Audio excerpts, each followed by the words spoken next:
everyone! Welcome na naman dito sa aking channel. And today's vlog, isang loan app itong i-share ko sa inyo na merong 4.6 star at 10,000 reviews at merong 5,000 plus downloads. So marami na rin yung nag-download sa loan app na ito. Kaya naman subukan natin na utangan at i-check natin kung paano yung interest, yung mga processing fees at yung loan terms. Nung i-check ko yung kanilang app, pwede daw umutang hanggang 25,000 pesos. 3 minutes lang pwedeng ma-aproba ng ating loan application at meron daw itong ino-offer na payment terms na 91 to 180 days or 3 months hanggang 6 months. So, totoo kaya ito? Kasi kung mahaba talaga yung i-offer na payment terms, ay di maganda sana utangan, di ba? Kung 6 months talaga. Pero 6 months ba talaga? Safe and reliable nga daw umutang dito at syempre isang valid government ID na naman yung requirements nga daw para makahiram. Itong loan app na Casyola Fast and Safe Cash, under ito ng Sun Loan Lending Investors Corporation at nag-check ako sa Securities and Exchange Commission site or website. Chinek ko itong Sun Loan Lending Investors kung registered nga ba ito. And abay lumabas naman na registered ito sa Securities and Exchange Commission. Company name, Sun Loan Lending Investors Corporation. Merong SEC number at date registered and then status. Registered nga daw at nakalagay pa yung address ng company nila.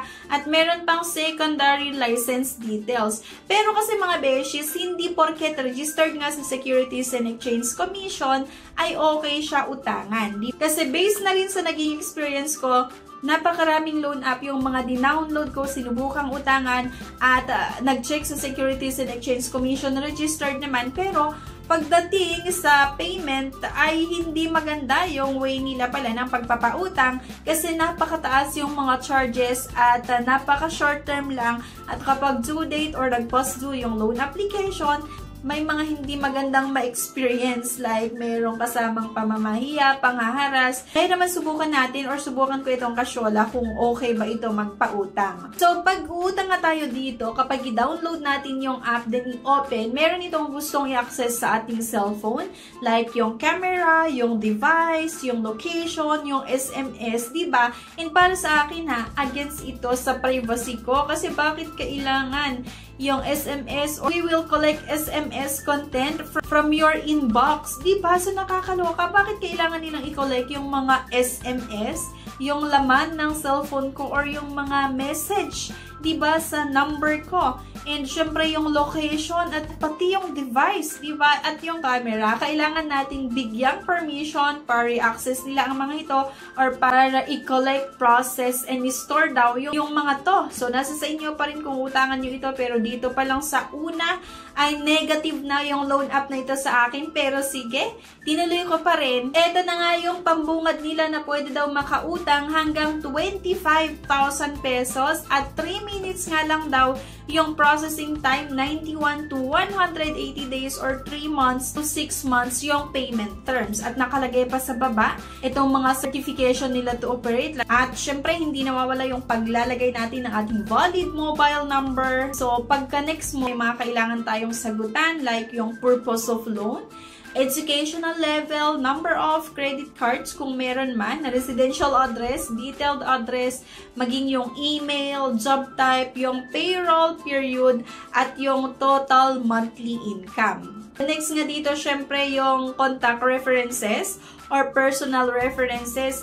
Remind ulit ako sa inyo na kapag uutang kayo sa iba't ibang mga loan app, kung hindi talaga maiwasan at kailangan talagang umutang sa loan app, mag-ingat po tayo ha sa nilalagay natin na personal references. Make sure na talagang ka-close mo, na pwede mong pakiusapan, na tatanggapin nila yung sorry mo kung sakali na isa sila sa mga bubulabugin ng collector kapag due date mo or nag-post due yung loan application mo at wala ka pa rin pambayad or hindi ka pa rin nakakabayad ng iyong utang. Dahil marami na rin kasi sa mga followers natin, sa mga subscribers natin, sa iba't ibang mga social media account ko, yung mga nagko-comment like, kasama yung mga personal references na nilagay nila na binubulabog ng collector ng loan app na nautangan nila. Kaya nga pinag-iingat ko kayo kasi maaari or baka ito pa yung maging reason para maging magkaaway na kayo ng close friends mo or isa sa mga kapamilya mo kaaway mo kasi nga nilagay mo na personal references na hindi niya alam or wala siyang idea na ginawa mo siya na personal references at nung due date yung loan application mo or nag-pass through, hindi ka pa nakakapagbayad, then tinatawagan or i-message or isa sa bubulabugin ng collector yung nilagay mo na personal references. Okay? So, mag-ingat po tayo at may mga ibang option na pwede nating utangin na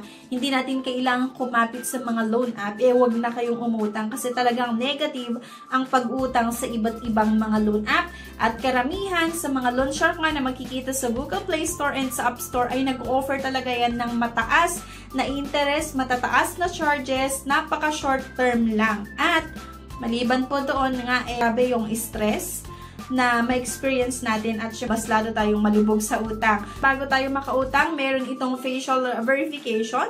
Tapat mo lang yung cellphone sa iyong mukha, i-follow mo lang yung instruction. Kailangan din natin makapag-upload ng isang valid government ID. Same lang din naman sa ibang mga loan apps. At ito daw yung mga ID na tinatanggap. Pwede nga daw yung UMI, SSS ID, PRC ID, passport. Ayan, pagka-submit ko nga agad-agad na your information has been submitted. At syempre, habang inaantay, naglagay saan gustong matanggap yung loan proceeds, pwede e-wallets or via bank. Kung mapapansin nyo, ayan, credit limit is being calculated. So, habang inaantay ko na i-process nitong Casyola yung loan application ko, binalikan ko nga tong app nila sa Google Play Store. Pag mag-check kayo ng totoong reviews talaga sa isang app, view all nyo muna, then go kayo sa critical at makikita nyo dito yung mga reviews na hindi maganda, yung totoo talaga na nag-try na umutang nga sa app, ano yung totoong experience ng mga borrower. This loan app is much disappointing, low credit line, make me feel ill. First loan, they only offer 500 but it's okay. Then I paid it before the due date hoping that makes my credit line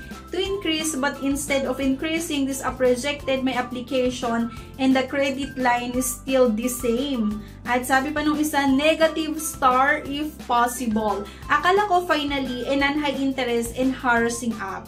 But no, after lending me 1,000 first loan and paid on time, I tried again pero reject na. This app sucks, parang they just give you a small amount to collect data, then reject you on your second try. Wala pa sila option to delete infos.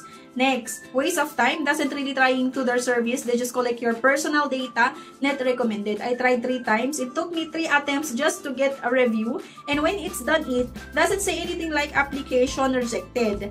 They just put the review process may take up to 30 minutes and you'll be notified but already 1 hour waiting for nothing. Just delete my information please. There's no option to delete account.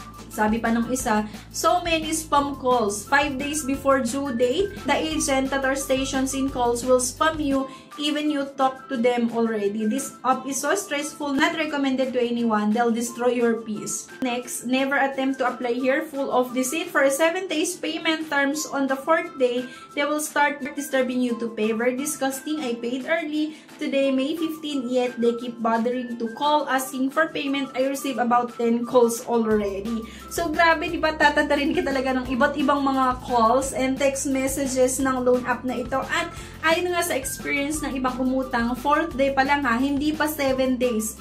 Pang-4 pa lang. Marami akong nakita dito na pang-4 pa lang or 4th day pa lang ay nakakatanggap na sila ng iba't ibang mga text messages, ng calls. At itong isa pa nga, halos nasa 10 calls na daw. Talagang maiinis ka kung ganon, yung nagtatrabaho ka or busy ka, tapos biglang may tawag ng tawag sa'yo, kahit hindi mo pa naman due date. Kaya not recommended pa rin or not recommended na naman itong Casyola. Binalikan ko yung app nila, ganon pa rin, in process pa rin daw yung loan application ko. Ewan ko kung yung approve ba nila ito or hindi, pero sana talaga hindi na lang ma-approvehan yung loan application ko nga dito sa Casyola, kasi grabe ha, ayaw ko yung ganon. Ganon, yung hindi mo pa due date, pero kung iinisin ka dahil sa napakaraming sunod-sunod na tawag. Okay? So, sana makatulong yung video na ito sa inyo para makapag-decide kung ida-download nyo pa ba itong Casyola or hindi. Maaari nga iba sa inyo ay nasubukan nyo na ito. Kaya kung may experience kayo, dito nga sa Casyola, sana i-comment nyo po yan para mabasa ko at mabigyan din natin ng babala yung mga iba na nagbabalak palang subukan na utangan ito. Thank you guys for watching at see you sa aking next vlog. Bye!